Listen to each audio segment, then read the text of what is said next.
And welcome hardworking aspirants. Namaskar. Today we are going to discuss the socio-religious reform movements in India, and this is the second class. We have already discussed the first class, and we will see the the very brave women's in India. We'll talk about a story of a woman who was the first female teacher in India, and when she went to teach in the school, people were so orthodox in mentality that they used to throw cow dung and mud at her. But she did not take it otherwise. She used to take extra sari to the school, and she used to change it and start teaching. It was the process that she used to do every day, something that we see as the dedication. We'll also talk about a woman who goes beyond India to England as well as to United States, and she was so intelligent that she was given a title Pandita. Okay, and we'll also be talking about an Irish lady who became the first women president of Indian National Congress. So we are going to discuss all this in today's class, and we'll be also discussing the other societies, the other movements. And with that, if you want the PDF of these classes for free, you can join our Telegram channel, as well as if you are preparing for TSPSC Group 1, Group 2, or you are preparing for UPSC CSE. Right now, we might have some offers for you. Also, if you are preparing for mentorship, you want the mentorship for it. So you can call on the numbers given below and get started. Let's get started with our today's class, where we have already discussed that there were few reasons for this socio-religious reform movements in our first class. Basically, when you see these movements emerged as powerful response to the complex interplay of the colonial rule at that time, and then there was this Western education as well as the Christian missionaries, and the urgent need to address deep-rooted social inequalities and the religious orthodoxies at that time. So this is something that was to be done away, and we will be seeing this role of women in this social reform movement. And let's get started with our first woman, and that is Savitri Bai Phule. Now Savitri Bai Phule was the first female teacher in India, and she was the wife of Jyoti Rao Phule. We'll also be seeing about Jyoti Rao Phule today. And she established the country's first girls schools in Pune in 1848. So lot of interesting facts that can be important for your exam. Establishing school for girls and oppressed communities at that time, leading the women's section of Satya Sodhak Samaj, creating shelter for pregnant widows, that is the Bal Hatya Pratibandhak Griha, and writing poetry focused on social justice and the human dignity. And I told you about a woman who, when used to go to teach, was thrown mud at. She was Savitri Bai Phule, who used to change the saris but did not stop teaching the female candidates at that time. So hats off to her. Next is Pandita Ramabai Saraswati. Pandita Ramabai Saraswati emerged as powerful advocate for women's education and rights. She established Arya Mahila Samaj in 1882 to educate women, founding Sarda Sadan for widows and unmarried girls. She wrote influential work like Stri Dharma Niti and the High Caste Hindu Women, and she advocated for women's training in teaching and medicine. And she was the one who went beyond India to England and United States, and for her learnedness she was given this title of Pandita, okay, or the very learned one. We say na, whoever is very intellectual is a Pandit. Okay, it's not something which is only confined to the Brahminical varnas, but it's for every intellectual and wise person.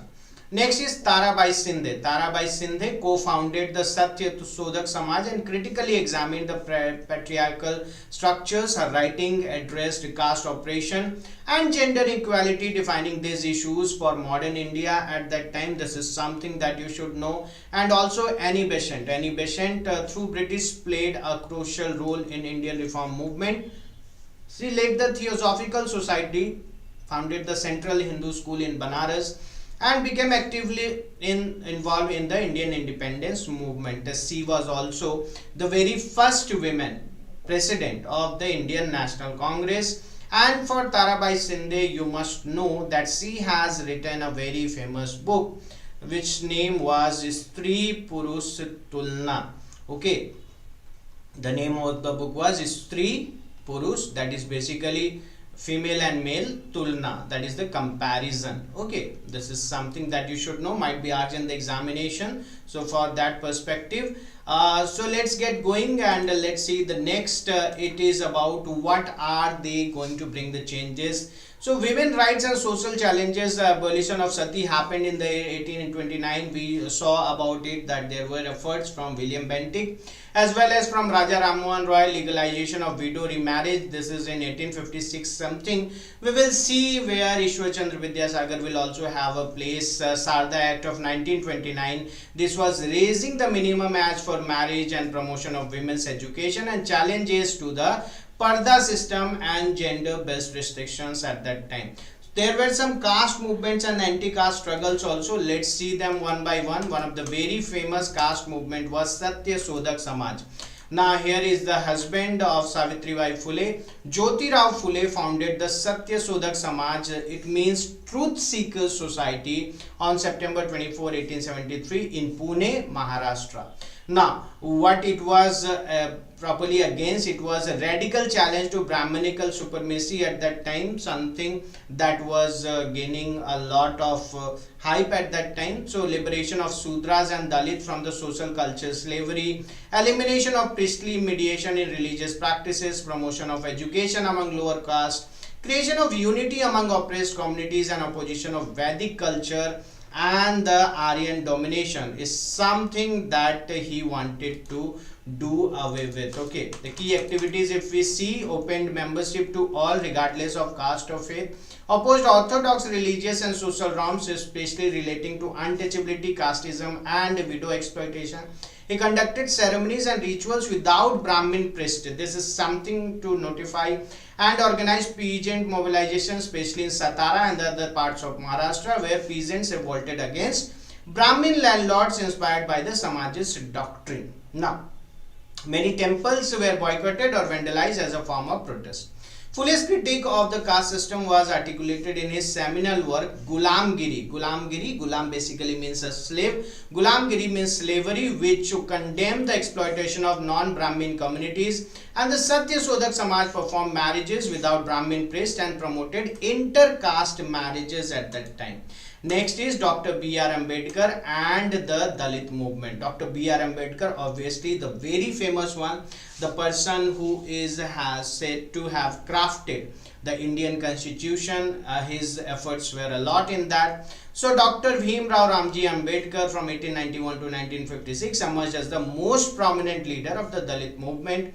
Born into a Mahar family, Ambedkar experienced caste discrimination firsthand. He was also someone who got through those struggles, but he always used to say that education is something which can change this caste system. Ambedkar's approach differed from Gandhi's, as he demanded separate electorates for Dalits, leading to the Pune Pact of 1932. If you are a student of modern history, or if you are aware of this fact, that Dr. B.R. Ambedkar wanted that the Dalits, should have separate electorates for themselves, but it was Gandhi who was against it, and there is this Pune Pact all related to it.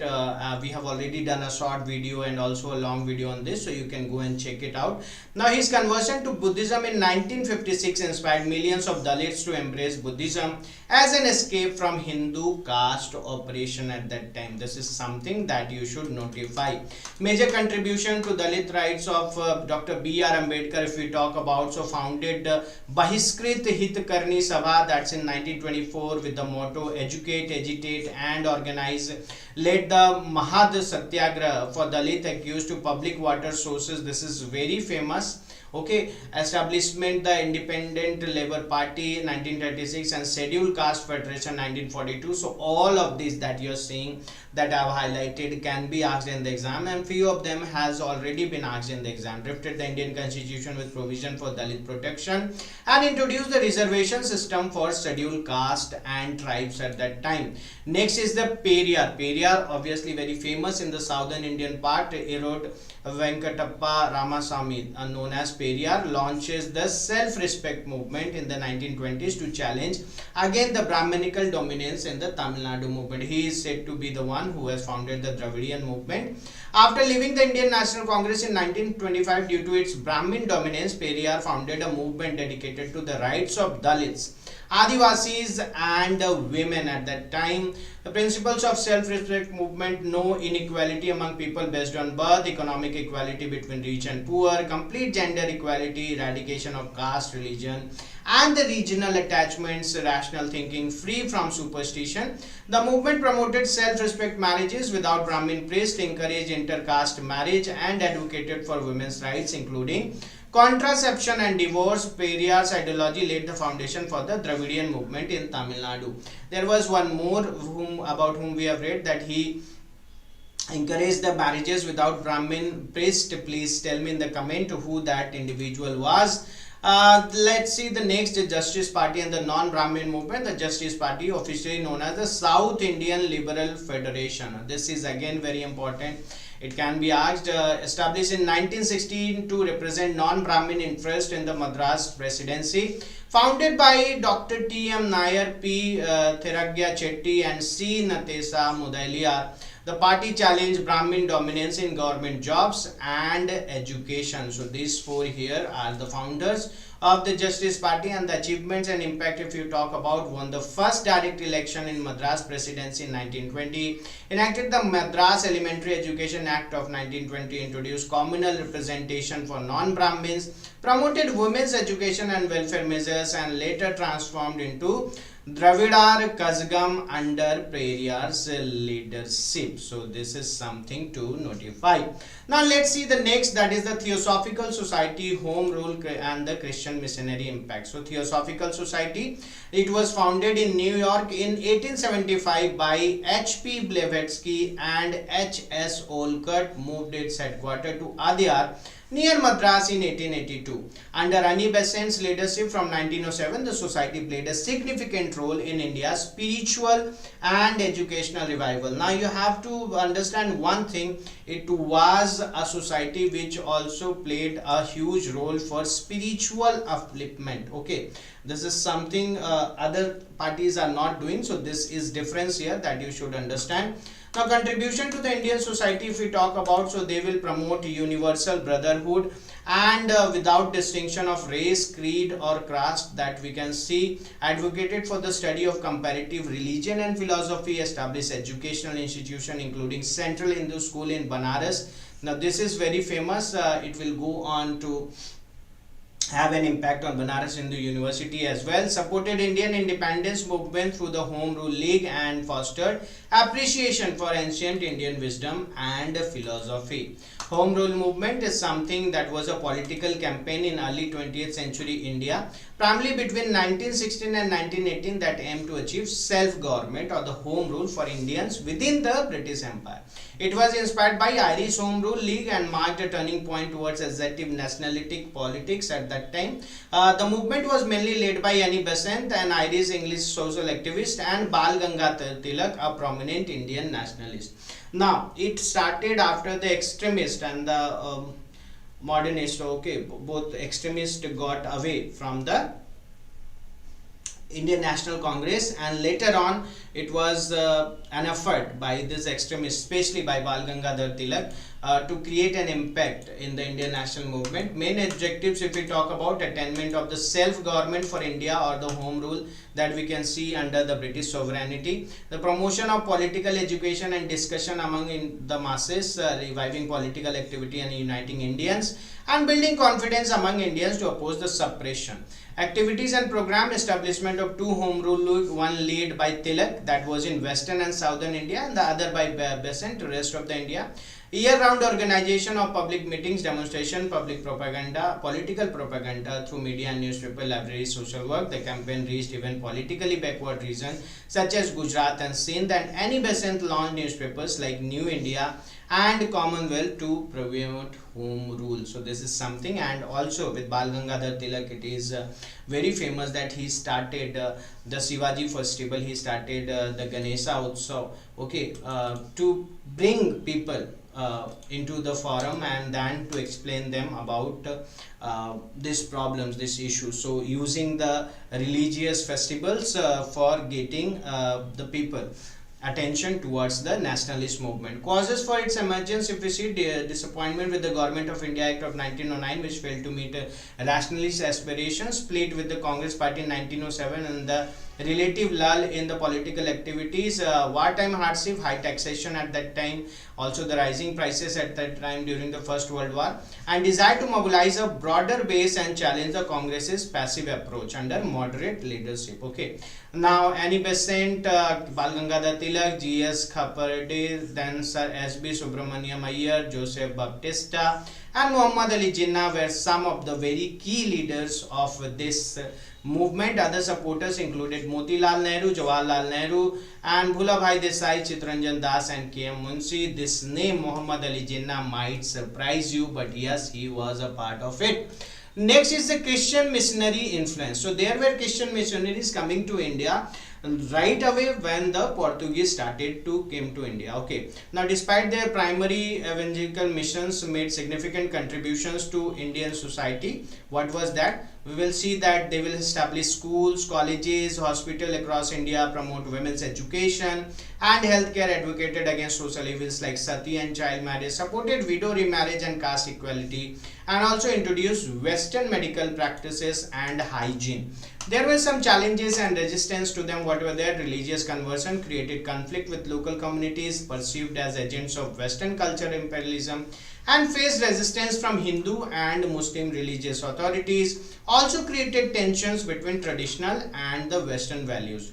Despite these challenges, missionary institution became the center of excellence in education and healthcare, with many continuing even today in Indian society. Impact and legacy of reform movements, if we see, so first and foremost we saw about the women's status and right, abolition of sati, female infanticide, legalization of widow remarriage, promotion of women's education, and challenges to patriarchal norms and gender discrimination. Then we saw the caste system reforms, undermining of traditional caste hierarchies, promotion of intercaste marriages, educational opportunities for lower caste, and the constitutional provision for scheduled caste and tribes. And next we saw about the educational progress, establishment of modern educational institutions, spread of literacy and rational thinking, development of vernacular language, and integration of Western and Indian knowledge systems.